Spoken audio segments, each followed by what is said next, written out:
今天来到九州自由行的第2天，先在汤布院之藏的厨房享用民宿提供的咖啡。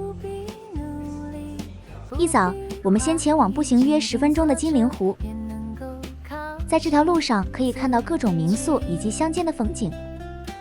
在乡下，空气也很清晰，非常适合一早散步。预算足够的朋友也可以选择这附近更高级的旅店。在右手边是龟之井别庄。路口处也有很日式古风的旅亭甜奶仓，很快就来到了金陵湖入口。早上来时云层有点厚，只有银铃的感觉。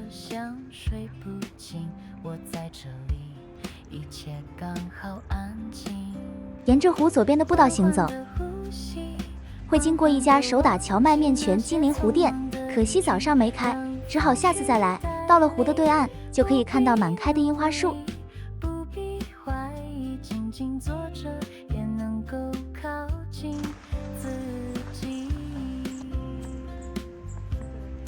可以看到樱花树与日本古风建筑交织的美。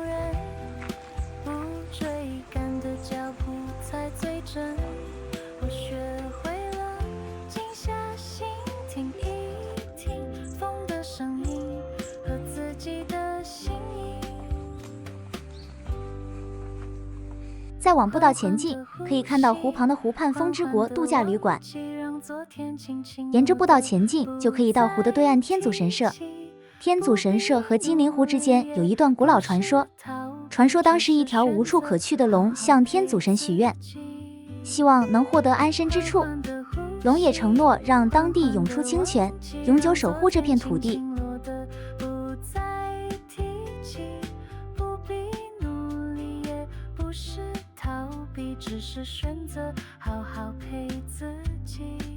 来到这可别忘了到神社后面看湖上的鸟居。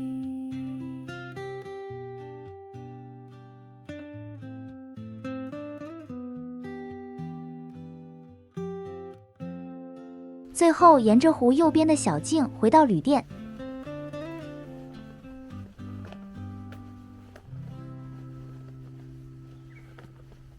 接下来我们来去吃早餐，选择的是 Joyful 餐厅，店家有附停车场，一旁也有大型超市 Marumia Store， 提供日式、西式和中式餐点，有我最爱的汉堡排。店家采用 QR Code 点餐，看好要点的餐点，还可搭配上方数字选择要吐司、法国面包还是饭。加点了一个生鸡蛋和纳豆，我点的是香肠煎蛋汉堡排拼盘配饭。先把纳豆拌开，再将鸡蛋倒入，接下来将三者合而为一，就是最棒的主食。再来的黄金组合，把汉堡与蛋黄结合。餐点还有德式香肠与生菜。如果有来游不愿多一个早餐选择，推荐给您。早餐后，我们办完 check out 就把车停在金陵湖旁的停车场。由老爷爷管理，一天只要400。第一间来到豆记本铺，是一家甜到咸、各种风味的豆果子。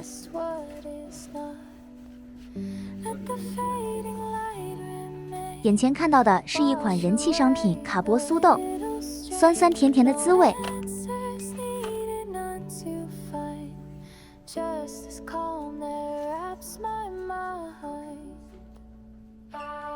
最后我买的是咖啡豆果子和香橙豆果子。接下来开始进入汤之平街道，有着各种特色商店，浓浓昭和风的汤布昭和馆，蜂蜜冰淇淋的 Be Honey， 贩卖玻璃制品的由布院玻璃之森。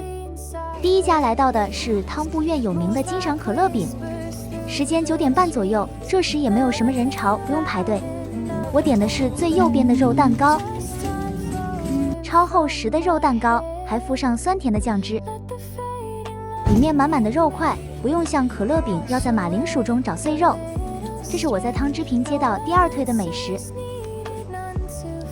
旁边就是汤布院花卉村，结合欧洲风情与自然风光的小型主题村落，建筑参考英国科茨沃尔德风格，充满童话故事般的氛围。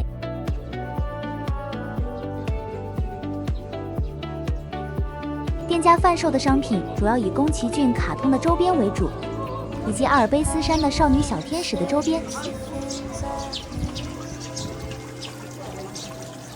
当然也加入了人气商品吉伊卡哇。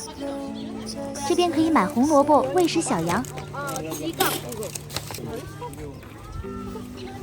吃到红萝卜后跟女友翻脸的速度一样，咦！连山羊都想吃豆基本铺的豆豆。再来要来品尝草莓大福，店名写着草莓萨摩玉地瓜油布院。店家小姐姐热情的介绍，我点的是红豆草莓大福，微酸的草莓配上齁甜的红豆泥，真是最高的享受。这是我第3推荐的美食。这条汤之平街道旁分支的小路还有米菲森林面包店、史努比 Chocolate 和史努比茶屋，以及让人心动的马克杯，让人心碎的价格。在汤之平街道上也充满着樱花。4月8号虽是樱花季的尾声，但更容易看到樱吹雪。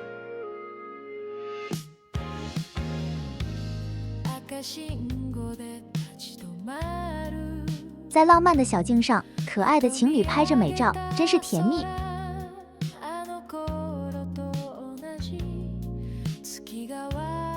在汤之平横町内有一处建筑间，刚好有棵樱花树不断地飘着樱花，在此也可欣赏樱吹雪。在知名 Bespeak 蛋糕卷店旁也有棵大樱花树，斜对面桥头也可看到沿着河岸的樱花树美景。喜欢赏樱的朋友很适合来汤之平街道。回到汤之平街道的美食，接下来是名为居志的铜锣烧咖啡店。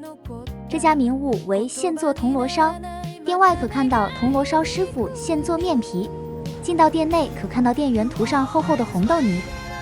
现做的铜锣烧相当厚实饱满，一颗价格是370日币。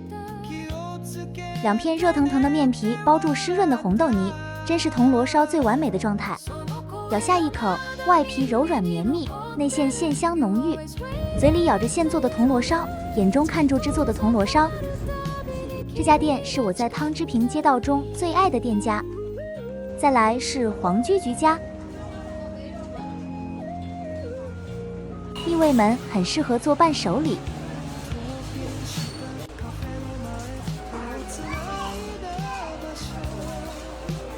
外面面皮包裹住地瓜内馅。最后一家是要离开时看到日本烧栗，此时的满腹度已经到了100%，所以只买小份。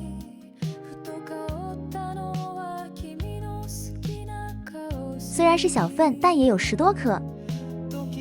离开汤之平后，我们前往今天的午餐日本餐厅乐乐。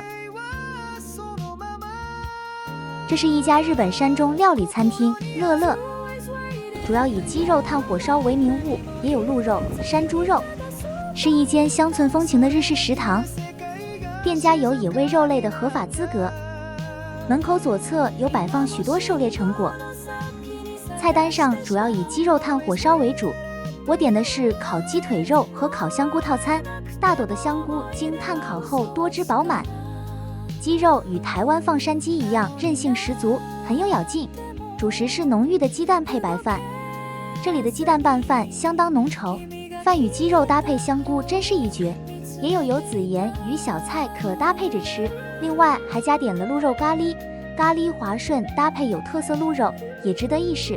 门口也有卖酿酒的梅子与自酿的酒，推荐给喜欢日本山中料理的您。饭后我们前往今天住宿的地点黑川温泉。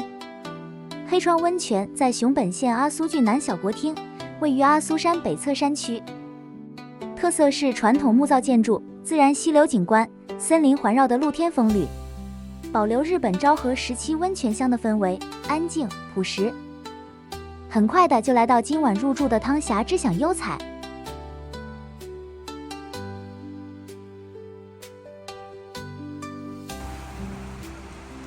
接待人员告知停车点后，会协助帮忙推行李到大厅。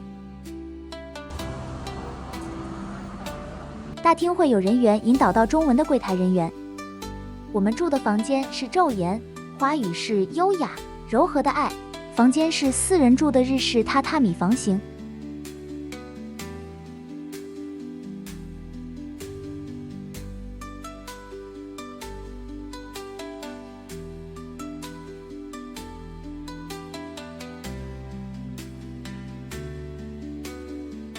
桌上附有茶包以及点心，里面是黑豆黄豆粉薄脆夹心饼。我们住的房型只有厕所，浴室要去大澡堂。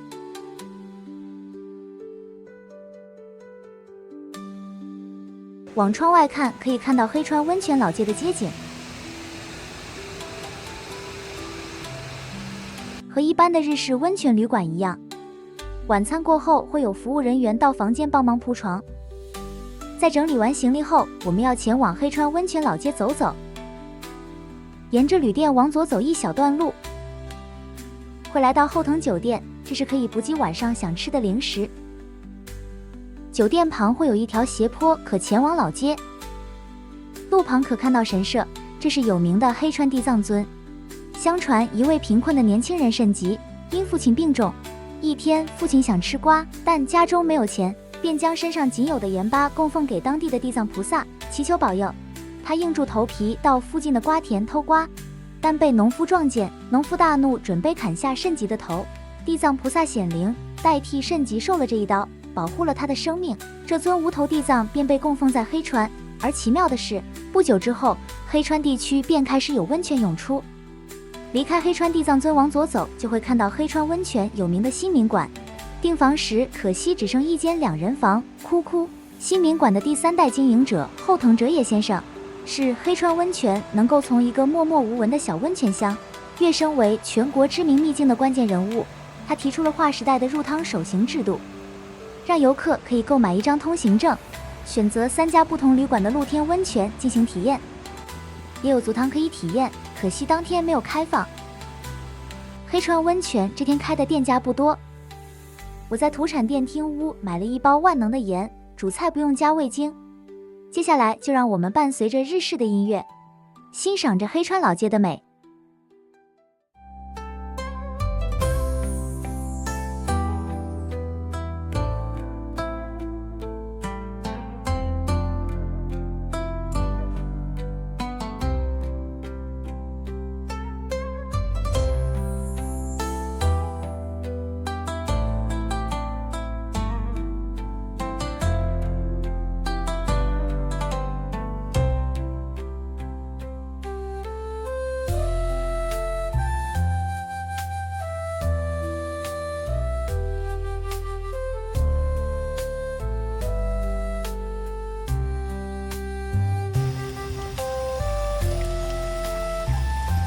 大约逛了1小时后，就回饭店泡汤等待晚餐。晚餐是 buffet 吃到饱，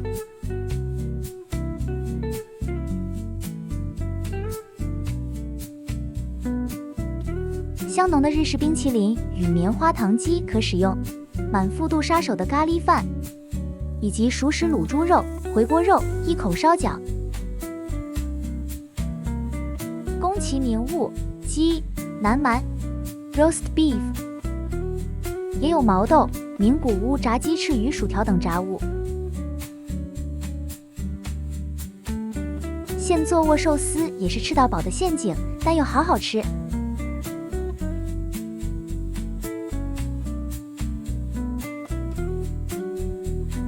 再来还有炉端烧、烤玉米和肉串，还有烤菇都好吃。这是第1回合狩猎回来的食材，也有酒类的饮料供你自行调制。过程中，厨师也会大喊现切生鱼片上菜。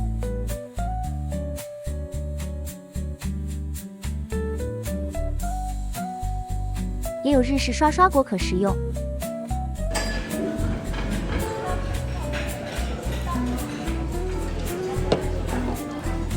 这真的是乌麦加塞沟。再来启动第2个胃，要大吃甜食，有日式麻薯、蕨饼，也有西式蛋糕，还有生巧克力。我最爱的红豆内馅麻薯，再补上名古屋手语鲜，最后在冰淇淋结束了第2天的行程。我们下次见。